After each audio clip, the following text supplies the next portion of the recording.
Hello friends, नमस्कार। Current affair की session में आपका स्वागत है ना। मई का सीरीज नंबर 2 कल हम पढ़ा दिए थे आपको 1 और 2 मई का, आज 2 और 3 मई का है, ठीक है ना। आइए पहला क्वेश्चन आपकी कॉपी पर बिखरा हुआ है। वर्तमान में भारत और किस देश ने 2+2 मंत्री स्तरीय संवाद की स्थापना किया है? इसका आंसर क्या होगा? रूस होगा। 2+2 वार्ता क्या होता है? जब किसी देश के बात को समझिए, 2+2 वार्ता के मतलब समझिए, ठीक है ना। देखिए क्या हो रहा है, क्या है 2+2 वार्ता? जब दो देश के बीच एक साथ दो मंत्री स्तर वार्ता होती है तो इस योजना का नाम दिया गया है 2+2 डायलॉग, संवाद मॉडल। बात को समझ गए।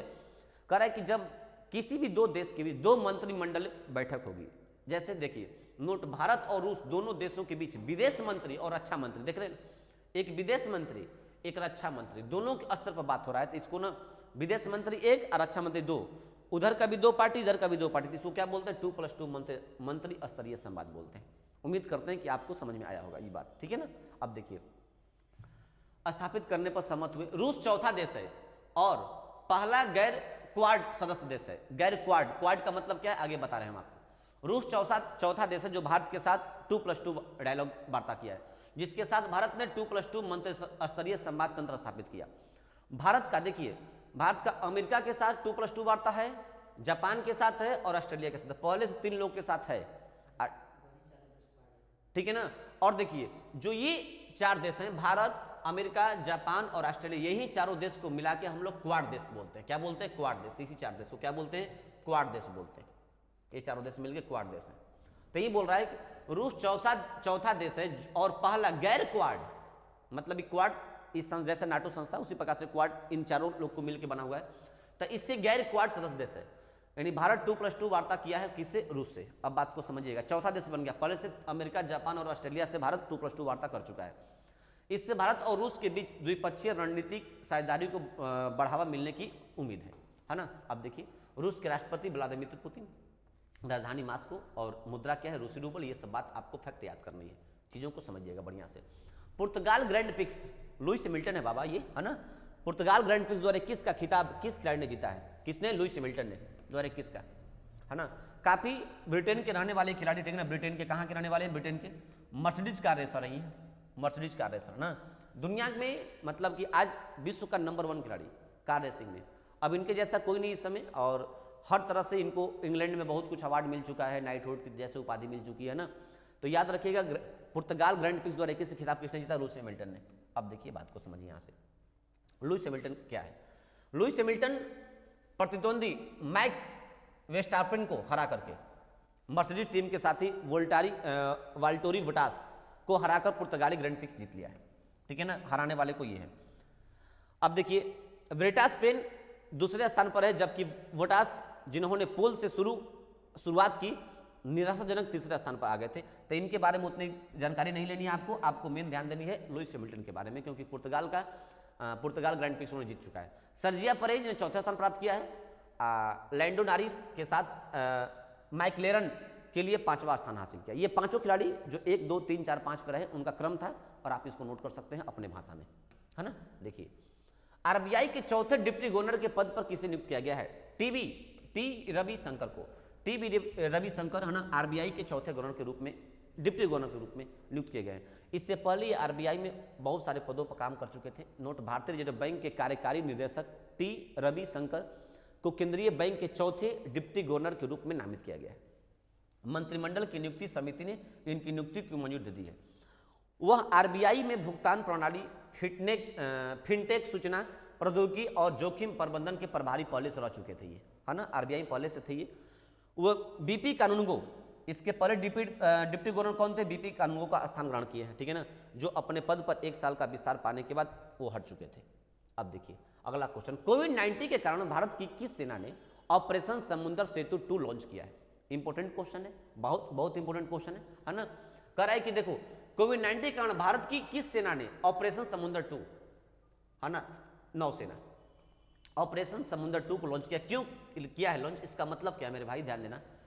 भारतीय नौसेना ने अपने बिगड़ते हुए कोविड-19 महामारी के बीच मेडिकल ऑक्सीजन और भारत के अन्य देशों से अन्य आवश्यकताओं को तेजी से परिवहन में मदद करने के लिए ऑपरेशन समुद्र 2 शुरू किया है ना, ताकि और देश से अगर हमको काम पड़ेगा ऑक्सीजन का, तो हम मतलब हमारे थल मार्ग से तो आएगा ही, उसके बाद हम वायुयान मार्ग से भी ले आए, और सॉरी जल मार्ग से भी लेके आए हूँ, है ना, जिन देशों को पहुंचाने का काम पड़ेगा पहुंचा भी सकते हैं, मदद भी कर सकते हैं और मदद ले भी सकते हैं, तो इसी का नाम है ऑपरेशन समुद्र सेतु। एक भाग के रूप में 7 भारतीय नौसैनिक जहाज को विभिन्न देशों के तरल चिकित्सा ऑक्सीजन से भरे क्रायोजेनिक कंटेनर और संबंधित चिकित्सा उपकरण की शिपमेंट के लिए तैनात किया गया है। मतलब इसका आदान प्रदान करने के लिए कि हम यहाँ से श्रीलंका पहुँचा दें, जापान पहुँचा, जहाँ भी अगर समुद्री मार्ग से है व्यवस्था वहाँ पे हम पहुँचा दें सामानों को और ले आए। ये युद्धपोत है कोलकाता, ये युद्धपोत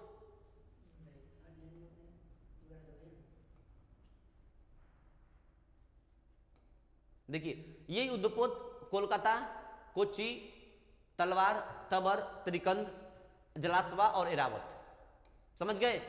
देखिए 1 2 3 4 5 6 ये 7 जहाज मिशन पर लगे हुए, ठीक है ना।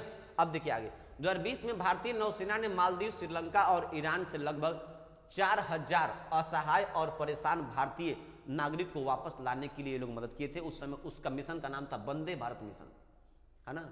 जब 2020 में जब कोविड-19 फैला हुआ था तो यही नौसेना ये काम की थी, ठीक है ना। उस मिशन का नाम उस समय वंदे भारत था, इस समय समुद्र सेतु 2 है। नौसेना स्टाफ के प्रमुख कौन है? एडमिरल करमबीर सिंह, और इसकी स्थापना को 26 जनवरी 1985 ईस्वी में। ये सब जो हम ब्लैंक कर रहे हैं, चीज़ों को हाईलाइट कर रहे हैं, ये इंपॉर्टेंट है एग्जाम के पॉइंट ऑफ व्यू से। विश्व प्रेस दिवस कब मनती है? 3 मई को। विश्व प्रेस दिवस 3 मई को क्यों मनती है, काहे मनती है? देखिए नोट, विश्व प्रेस स्वतंत्रता दिवस हर साल 3 मई को मनता है। क्यों? इसे विश्व प्रेस दिवस के रूप में भी जाना जाता है। विश्व प्रेस स्वतंत्रता दिवस, विश्व प्रेस स्वतंत्रता दिवस या विश्व प्रेस दिवस, दोनों बात बराबर है। क्या कह रहा है? यह दिन उन पत्रकारों को श्रद्धांजलि देता है जिन्होंने अपनी जान गंवाई है उस समय जब स्वतंत्रता पाने के लिए, है ना। जो पत्रकार पहले डरते थे, मतलब कुछ उस समय पहले कि अगर हम कोई ब्रिटिश शासन अगर गलत काम करता है तो हम अगर छापते हैं अखबार में, न्यूज में, तो क्या होगा कि हमको उनके द्वारा दंडित किया जाता है, ठीक है ना। उस हाँ, अगर पत्रकारिता करते हुए कोई भी अगर कोई काम कर दिए ब्रिटिश शासन के खिलाफ, तो समझिए कि ये सब बहुत बड़ा मुश्किल था। तो इसलिए पत्रकारिता के समय में जो भी जान गंवा दिए, उस समय पत्रकारिता करते समय जो भी मतलब कि पत्रकार जान गंवाए हैं, उन्हीं की याद में ये मनता है। अब देखिए आगे, यह विषय दुनिया भर के सभी देशों के लिए तत्काल प्रासंगिक का है। यह बदलती संचार प्रणाली को पहचानता है जो हमारे स्वास्थ्य, हमारे मानव अधिकार, लोकतंत्र और सतत विकास को प्रभावित करता है। विश्व प्रेस स्वतंत्रता दिवस का इतिहास क्या है? संयुक्त राष्ट्र में महासभा ने अफ्रीका प्रेस की स्वतंत्रता को बढ़ावा देने के लिए 1993 ईस्वी में विश्व प्रेस स्वतंत्रता दिवस की स्थापना किया थी। समझ गए बात को। इसके बाद विंडहोम घोषणा की गई जो मुक्त प्रेस को बनाए रखने के लिए स्थापित की गई थी। चूंकि घोषणा 3 मई को हुई थी, इसीलिए प्रत्येक वर्ष 3 मई को यह दिवस मनता है। वर्तमान में निधन हुआ पंडित देबू चौधरी का संबंध किससे है? सितार वादक से। सितार वादक से किससे? सितार वादक से। देखिए इनको निधन हो चुका है इनका, ये काफी फेमस थे। नोट, सितार वादक पंडित देबू चौधरी कोविड-19 संक्रमण कारण इनका निधन हो गया है। Legend of sitar, legend of sitar के नाम से प्रसिद्ध है ये, लेजेंड ऑफ सितार। संगीत के सोनिया घराना शैली के थे। उन्हें पद्म भूषण और पद्मश्री सम्मानित किया गया था। वह एक शिक्षक और लेखक भी थे और उन्होंने 6 किताब लिखी थी और कई नए रागों की रचना भी की थी। ये दिल्ली के रहने वाले थे। ये सब लाइन इनके बारे में काफी इंपॉर्टेंट है, ठीक है। देबू चौधरी, पंडित देबू चौधरी, याद रखिएगा बात को। सड़कों पर चालक रहित कारों को, चालक रहित कार का मतलब जिसमें ड्राइवर ना बैठा हो, सवारी बैठे हो, मतलब अगर मान लो मेरी कार है, हम उसमें बैठे लेकिन ना उसमें ड्राइवर ना हो, चालक रहित कारों की अनुमति देने वाला विश्व का पहला देश कौन बन चुका है? ब्रिटेन, यूनाइटेड किंगडम, है ना। अब सोच लो कितना आगे जा चुका है वो।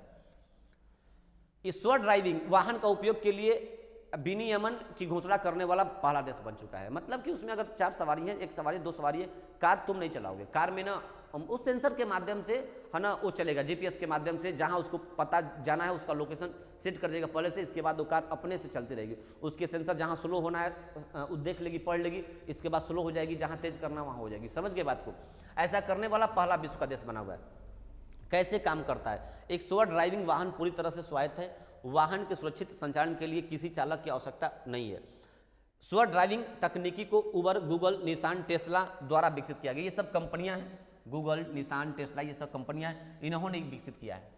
अधिकांश स्व ड्राइविंग सिस्टम आंतरिक मानचित्र रखते हैं, वे अपने आसपास का नक्शा बनाने के लिए लेजर, सेंसर और रडार का उपयोग करते हैं। समझ गए बात को? इस सब का प्रयोग करके वो आगे अपने गाड़ी को लेके चलेंगे। और भाई कुछ भी नहीं है, अब ब्रिटेन का प्रधानमंत्री कौन है? बोरिस जॉनसन, और इसकी राजधानी कहाँ है? लंदन। ब्रिटेन लंदन किस नदी पर बसा हुआ है? टेम्स नदी पर। एक्सिस बैंक का नया CEO कौन बना गया? अमिताभ चौधरी। एक्सिस बैंक जो कि हमारे प्राइवेट सेक्टर का बैंक है भारत में, इसके नए CEO कौन बने हैं? अमिताभ चौधरी। एक्सिस बैंक का मुख्यालय कहाँ है? मुंबई। एक्सिस बैंक की स्थापना कब? 1993 ईस्वी में। समझ गए? उम्मीद करते हैं कि आपको ये बात अच्छी लगी होगी, ठीक है ना? फिर मिलेंगे नेक्स्ट वीडियो में। Thank you, bye bye.